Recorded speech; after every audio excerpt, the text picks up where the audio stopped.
Fala, fanático. São Paulo vence de 2-0 numa partida fraca, mas que no final do jogo São Paulo consegue o placar, né, um placar até pouco provável. O São Paulo coloca 2-0 na conta, né, nos gols do Porto Cabello pela Sul-Americana e dá uma esfriada no atual momento, no atual perigo que o Rogério Ceni corre de demissão. Aqui, nós não estamos torcendo pelo mal do futebol do São Paulo. Nunca. Nós sempre torcemos para o bem do São Paulo. E torcendo para o bem do São Paulo, eu só posso dizer uma coisa. Fiquei frustrado como toda a torcida ficou que esteve lá no Morumbi e vaiou no intervalo o São Paulo. Fiquei ansioso e revoltado com a falta de técnica de muitos jogadores. Mas quando o São Paulo faz gol, galera, o coração explode, a gente grita e é assim que funciona. Então fico feliz pelo fato do São Paulo ter feito os gols, ter ganhado a partida, mas não dá para tapar o sol com a peneira. Então eu convido vocês a continuarem comigo aqui, porque eu quero falar um pouco dessa partida, que eu acho que é importante ficar no nosso radar alguns pontos e algumas questões sobre jogadores de forma individual. Eu vou falar dos jogadores individualmente, porque tem jogador que fica no banco diversas partidas e quando entra, tem oportunidade, não mostra que quer ser titular, não mostra que merece mais oportunidades, e aí fica difícil. Tem jogadores que o Rogério Ceni insiste e que, por exemplo, hoje foram fundamentais ali para a vitória, mesmo que aos trancos e barrancos do time. Então acho que vale a pena a gente comentar sobre isso, beleza? Galera, então vamos lá. Partida de hoje, todo mundo comentando, porque uma semana conturbadíssima do São Paulo, né? Dias difíceis para o torcedor são paulino, e o Rogério Ceni tá na corda bamba. E aí eu digo a vocês, o Rogério Ceni tá na corda bamba não só por todas as polêmicas envolvidas e tudo, mas pela falta de futebol que o São Paulo apresenta. E o São Paulo perdendo na estreia do Brasileiro, o São Paulo já entrou na partida da Sul-Americana, uma partida que, teoricamente, o São Paulo poderia usar jogadores jovens, alguns jogadores, Thales Vander, jogadores ali do Sub-20 até sendo ali relacionados ali para a partida para poder serem aproveitados e descansarem os jogadores do elenco principal, acabam não sendo utilizados. Por quê? Porque o Rogério Ceni entra pressionado nessa partida da Sul-Americana, precisando fazer o resultado. A Sul-Americana, por todos os ingredientes que ela nos coloca, ela também tem um outro ponto positivo. Por exemplo, cada vitória, a competição paga ali, a organização paga para o time vencedor $100 mil, hoje em torno de R$500 mil. Para um time quebrado como o São Paulo, cada vitória é muito mais importante até do que os 3 pontos. Então, assim, jogando em casa, o São Paulino espera e conta com uma vitória. Tanto que, mesmo com uma chuva absurda na cidade de São Paulo, mesmo com o horário terça-feira, 9h30, horário horroroso, mais de 16 mil torcedores estiveram no Morumbi. Então, o Rogério Ceni foi para um confronto decisivo. Essa é a verdade.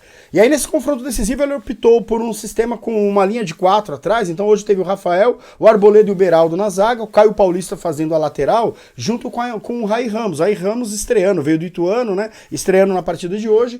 E aí no meio campo, Pablo Maia de volante, o Nestor junto com o Michel Araújo compondo o meio campo, e aí nós tínhamos na frente o Luciano, o Alisson e também o Juan, o garoto da base Juan.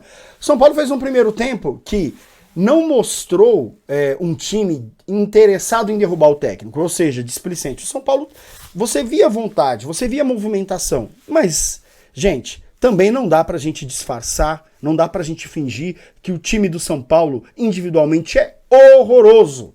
A bola queima nos pés dos jogadores. E não adianta culpar a chuva, porque a chuva tem uma engrossada legal e segurou a bola no segundo tempo. No primeiro tempo a bola rolou. Então, assim, os jogadores do São Paulo são limitadíssimos. O que é esse Alisson, galera? O quanto a bola não pingava no pé, por exemplo, do Caio Paulista, e a bola simplesmente não ia para lado nenhum. Cruzamentos que não chegavam na área. Então, assim, um time que erra muito. E o Porto Cabello é um time que lá na Venezuela tá bem, mas assim, é fraquíssimo esse time. É um time muito fraco, simplesmente perdia a bola, o São Paulo tomava a bola, mas não conseguia criar, criar chances claras de gol. O São Paulo tinha mais de 70% de posse de bola porque o time adversário não queria jogar e nem conseguia jogar. Essa é a verdade. Então o São Paulo acabou O primeiro tempo 0-0, sem grandes condições de mudar o placar, e na volta o Rogério Ceni fez uma mudança e colocou o Caleri no lugar do Juan. O Juan só entrou mesmo para poder descansar o Caleri, né? Começou a partida para descansar o Caleri. E no segundo tempo, gente, o que acontece? Existe ali já uma movimentação diferenciada com a entrada do Caleri, né? Então depois que entrou o Caleri, aí nós tivemos a entrada também do Wellington Rato no lugar do Alisson, entrou o Patrick também no lugar do Luciano, o Marcos Paulo entrou no lugar do Caio Paulista, mas na hora que eu falar a nota dos jogadores, eu falo o minuto que eles entraram. Mas assim, as mudanças no São Paulo, não é que elas surtiram tanto efeitos. Aí você vai, calma, você sabe aí que o São Paulo ganhou de 2-0, tal, você já sabe, né, que o jogador que veio do banco fez o gol, mas o que eu quero dizer? O esquema tático e a proposta de jogo do São Paulo não mudou muito, ele mudou algumas peças, mas tecnicamente o time deu uma melhorada. Por exemplo, não tem nem comparação o Caleri com relação aos outros jogadores. O segundo tempo do São Paulo, ele já começou com o Alisson fazendo uma boa jogada e o Caio Paulista chutando pro gol perigosamente, depois um chute dentro da área do próprio Alisson na mão do goleiro, que também não deu em nada, e aí a gente teve algumas evoluções da partida com o Wellington Rato jogando pelo lado esquerdo, cruzando a bola para a área, e o Beraldo batendo de primeira, um lindo chute, acertando o travessão.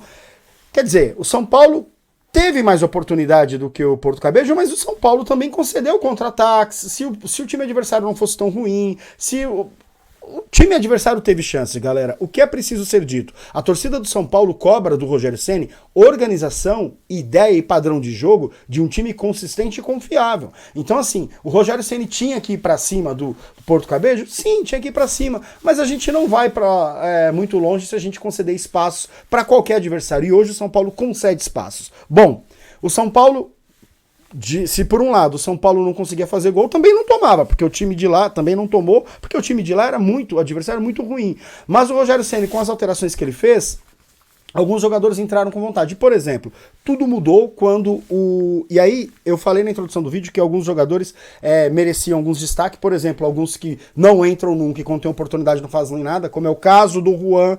E aí, por que eu falo isso? Pô, o São Paulo vive precisando de um centroavante, porque hora o Caleri tá machucado, o Eris e tal, e aí o Juan que tá lá, que é da base, que não sei o que, porra, o cara não consegue ser aproveitado. Aí o cara entra numa partida que a bola já não chega? Não chega. Pô, mas vamos se movimentar, vamos chamar a bola, vamos pegar uma bola de quando virar, fazer um pivô. O cara não faz nada, toca a bola, pra ele tá cômodo, merece banco. Tá claro que, assim, não briga por posição. O cara não briga, ele simplesmente é um acomodado. Essa é a minha visão. E aí, por outro lado, tem jogadores que a torcida, e eu me incluo nesse ponto aí, criticam demais que o Rogério Ceni insiste, e que é o caso do Nestor. Nestor errou muito no primeiro tempo, e o Nestor irrita, e ele aí toma amarelo porque discute, sofre falta às vezes porque não aguenta um jogo de corpo. É a verdade absoluta. Mas hoje, vamos reparar, quando o São Paulo, o Rogério Ceni começou a mudar, o time ficou mais bagunçado no meio campo, um jogo esquisito, o Nestor tinha fôlego para poder correr o campo ainda, com vitalidade, e os gols saíram basicamente de iniciativas do Nestor. Primeiro gol do São Paulo, o Nestor pega uma bola indo pro ataque do lado do campo, aí ele vê o Caleri dentro da área, ele faz um lançamento buscando o Caleri domina muito bem, faz um pivô e rola perfeitamente pro Marcos Paulo bater de chapa dentro da área, gol. Marcos Paulo faz uma comemoração se apresentando pra torcida assim, Marcos Paulo, vamos...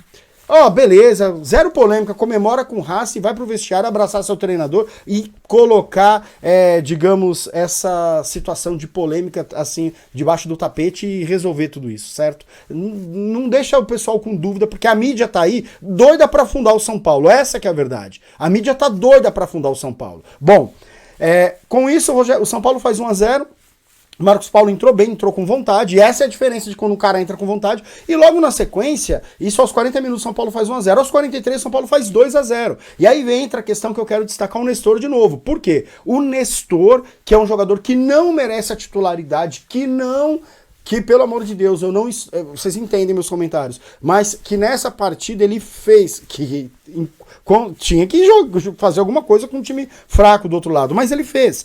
Nessa partida ele fez a diferença. E aí o São Paulo pressiona um pouco o Porto Cabedelo e o Nestor rouba uma bola, já na saída de bola, na entrada, já no campo de defesa do adversário, e ele toca entre as linhas para o Michel Araújo, que acha que está impedido, mas vai avançando na área, bate na saída do goleiro 2-0. Então, gols Na verdade, primeiro gol do Michel Araújo e do Marcos Paulo, São Paulo 2-0, alivia um pouco a pressão, mas fica uma cobrança aqui. Eu vou falar da nota dos jogadores, mas fica uma cobrança aqui.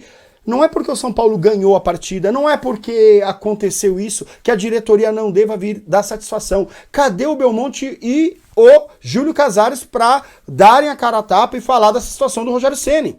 Não dá para o nosso maior ídolo, né, como jogador, continuar treinando um time que até a torcida organizada já pediu a demissão para preservar tudo que a gente ainda tem de bom, que é, como torcedor, ter o time ainda não rebaixado, ter isso na história, que o time nunca foi rebaixado, e ter um ídolo como o Rogério Ceni, a gente conseguir dar outro rumo. O São Paulo não melhorou, não apresentou um bom futebol. A gente está empurrando o problema com a barriga. Mas hoje o resultado, ele era importante e veio. Bom, enfim, com tudo isso eu vou dar a nota dos jogadores. Rafael, ele teve um lance que os caras chutaram no gol, ele fez uma ótima defesa e no rebote o cara chutou, ele defendeu no reflexo, levantaram a bandeirinha. Tenho a impressão que se chamasse o VAR, se tivesse saído o gol, graças a Deus não, o cara estaria em condições. Então, pra mim, ele fez um milagre. Pra mim, uma nota 7 pra ele foi pouquíssimo exigido. Mas por conta desse lance, mostrou que tá concentrado na partida e efetivamente, pra mim,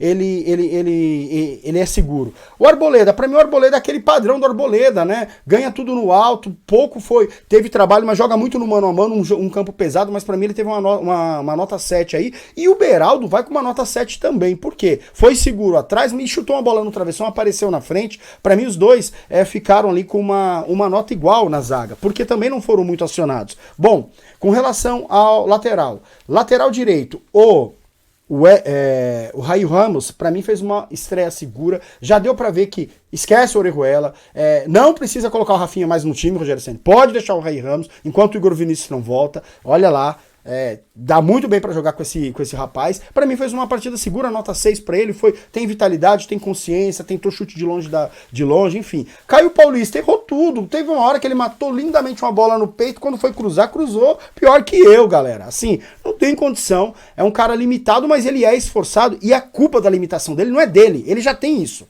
O São Paulo contratou ele sabendo disso. Contratou ele emprestado, né? Porque o São Paulo, se você for olhar, a maioria dos jogadores são todos emprestados. O São Paulo nem condição de ter jogador do próprio clube ele tem.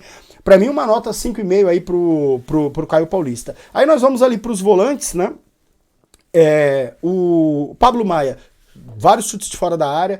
Pra mim, oscilou muito no jogo, mas pra mim uma nota 6, ele fez uma partida segura. Michel Araújo, pelo gol, né, ele sumiu bastante uma boa parte do tempo, mas dá pra ver que ele tem técnica, tem divisão de jogo. No primeiro tempo foi o único cara, né, nesses últimos jogos do São Paulo, sei lá, último ano, que pegou uma bola no meio campo, driblou 1-2 e foi pra frente em direção ao gol. Então assim, pra mim aí uma nota 6,5 pro Michel. O Nestor, galera, o Nestor, ele tava numa cotação baixa comigo, mas depois disso que eu expliquei nos lances do gol, nota 6,5 pro Nestor. Na frente, Luciano, tentou chute de letra, tentou de fora de primeira, beleza, deu esses chutes aí como atacante. Sabe o que eu digo a você, torcedor, que fica lá gritando, Luciano, é Luciano? Quanto tempo que o Luciano não joga nada, hein, galera?